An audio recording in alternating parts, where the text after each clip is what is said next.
One of the questions that I get asked most frequently is about pre-tax contributions to a 401k versus Roth contributions to a 401k. Bad answer first. There is no perfect answer. So the only way to get a perfect answer would be to jump in our DeLorean like Biff from Back to the Future 2. But instead of stealing the sports almanac, you steal your tax returns and you also steal a copy of the future tax rates. So again, that's the only way to do it. The only way to do it is to know the future.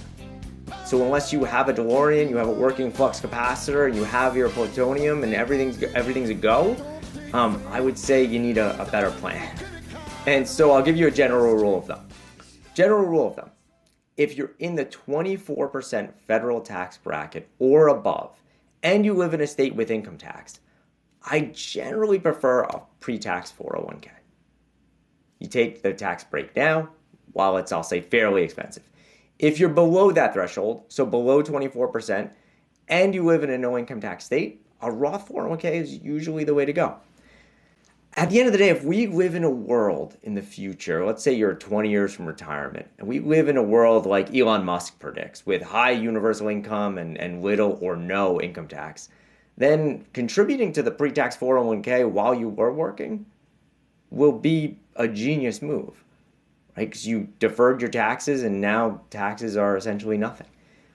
Now, if we ever revisit historical high rates of 80%, and yes, you heard me right, there was a time where federal tax rates were 80%, then a Roth will be your best friend, right? Because if you have $1 million and you have to pay 80% in taxes, you're going to be very happy that your money's in a Roth and you don't have to pay that. So ultimately, it's best to have a mix, right? A mix of pre-tax and a mix of tax-free assets just to prepare for both worlds, right? A world of low tax rates in the future and a world of high tax rates, and also knowing that you're going to have to manage your income carefully while you're there to sort of stay within a certain bracket. Last point, and I don't think this can be undersold, it's the psychological piece of the puzzle. I find that most clients prefer Roth accounts, right? Regardless of the rates and the math and what makes the most sense and predicting the future, all of these other things.